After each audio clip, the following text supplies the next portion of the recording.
Voilà, on se verra dans la prochaine vidéo. Bonjour, Pauline Cadier, c'est la deuxième d'une suite de 4 vidéos en réponse à des questions sur le dressage de chiens chez soi. Prochain point, obéir à des commandements.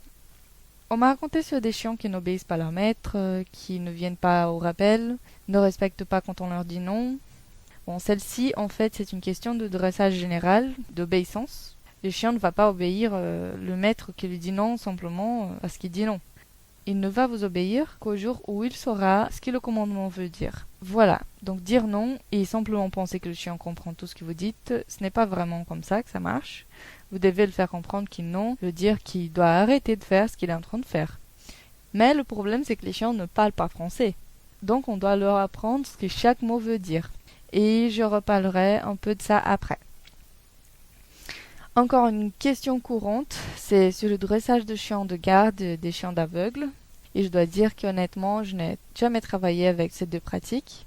Je trouve que ce sont des capacités très particulières et à mon avis, vous devez chercher un spécialiste dans le sujet pour ce type de dressage.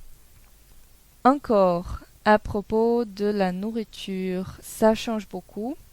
Ça change d'une race à l'autre, ça change selon la taille du chien, le type de votre foyer, bref. Donc je vous recommande vivement que vous posiez la question soit au vétérinaire, soit à l'élevage ou au magasin d'animaux où vous avez acheté votre chiot, pour voir ce qu'il donne comme suggestion.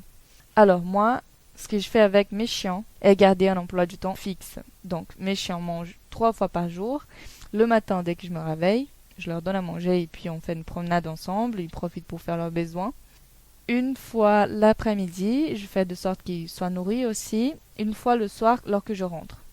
Je sais que ce système ne marchera pas pour tout le monde, mais voilà, je crois que c'est une question à poser surtout aux vétérinaires. Donc c'est parti, nous allons parler maintenant des questions les plus fréquentes avec plus de précision. J'ai mis ensemble dans le même groupe les questions qui parlaient de mordre des gens et de croquer des objets, parce qu'en fait elles sont de la même nature. Donc, tout d'abord, tous les chiots nous pincent, les uns un peu plus, les autres moins, et ça change beaucoup d'un cas à l'autre, mais ça fait partie de la nature du chien. C'est comme ça qu'ils apprennent à interagir avec leurs frères et sœurs, avec la maman. Ils jouent, ils sautent, ils frappent. C'est tout à fait normal. Je sais que ses dents et ses ongles sont aiguisés, mais ça fait partie de l'enfance de tous les chiens. Et mordiller, c'est la façon dont le chiot fait de l'exercice avec sa mandibule, et ça concerne aussi le développement de ses dents et leur changement. Tout cela est partie du développement normal du chien. Mais pour régler ce problème, vous pourrez suivre une procédure que je vais détailler maintenant. Donc, la façon dont vous devez traiter le chien qui vous pince les mains ou les pieds est la même façon dont vous traitez les chiens qui vous grimpent dessus, par exemple. C'est-à-dire, quand le chien commence avec ses morsures de jeu, vous arrêtez ce que vous êtes en train de faire.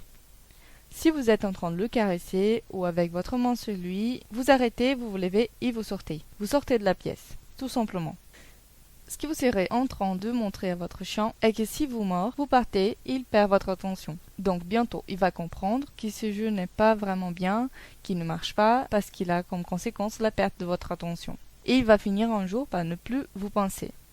Cela ne va pas se passer d'un jour à l'autre, parce que, comme je vous ai dit, c'est un comportement naturel des chiens en général.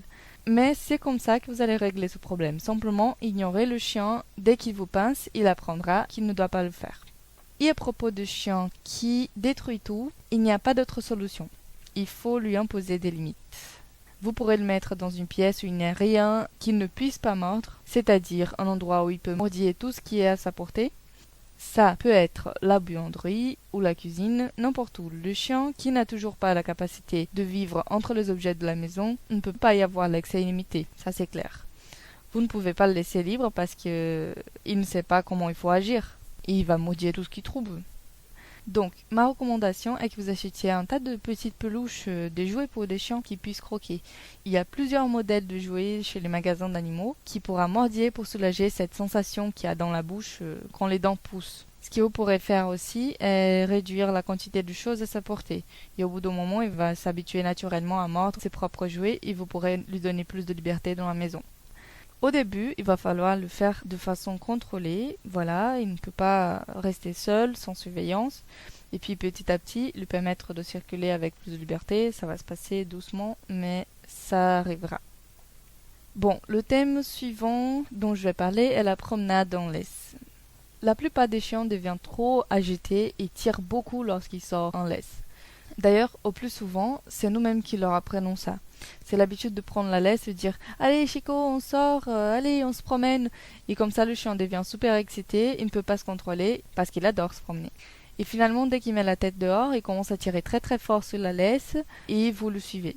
Donc, qu'est-ce que le chien apprend? Il va penser « Ah ah, tirer la laisse est ce qui me permet de me promener dans la rue, c'est ce qui me fait attendre la place. Aller jusqu'au coin de la rue, ça marche bien, donc je vais continuer à tirer. » Voilà. On est toujours en train d'apprendre le chien à faire ce qu'il ne faut pas faire. Heureusement, ce problème est facile à régler. Ça demande comme toujours juste un peu de patience et de répétition. Donc je recommande d'abord, à chaque fois que vous allez sortir avec votre chien, de ne pas faire la fête. Essayez de sortir discrètement.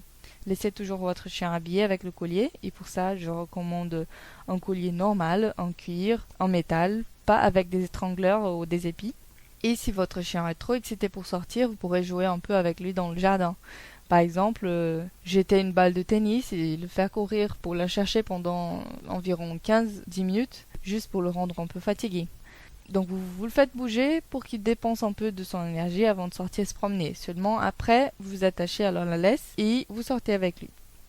Une fois dehors, là il va falloir beaucoup de patience parce que, comme d'habitude, il va être agité. Quand vous passez le portail, il commence à tirer la laisse comme un fou. Donc vous arrêtez et vous suivez la règle comme toujours. Vous l'ignorez. Vous ne tirez pas, ne bougez pas, ne marchez pas, ne faites rien. Simplement arrêtez et patientez. Il va tirer encore et encore jusqu'au moment, et on espère que ça va arriver vite quand même, il va voir qu'il n'a pas bougé du tout. Il va s'arrêter, il va regarder derrière, et à ce moment-là, vous dites « Très bien !» et vous recommencez la marche. Probablement, ce qui va se passer, c'est que votre chien va tirer encore sur la laisse, et vous arrêtez encore une fois. Vous ne tirez pas avant qu'il vous regarde, vous ne parlez pas, ne rigolez pas, enfin, ne faites rien, carrément, vous restez immobile. Bientôt, il va se rendre compte que vous ne faites un seul pas et que cela ne marche plus. Il va vous regarder encore, arrêter de tirer et là, vous le renforcez et vous marchez. Et ainsi de suite. C'est comme ça que vous allez le faire comprendre que s'il tire la laisse, il n'a pas de promenade. S'il arrête de tirer, vous marchez. Il va penser, hop, si je ne tire pas, on se promène, si je tire, on arrête. Et c'est comme ça qu'on doit dresser un chien. Voilà, vous avez entendu la première leçon de la promenade en laisse. Essayez de faire ça avec votre chien et ensuite vous pourrez passer aux exercices plus avancés comme celui pour marcher ensemble, puis pour passer à marcher sans la laisse et toujours ensemble, tranquille, à vos côtés. Et on se verra dans la prochaine vidéo.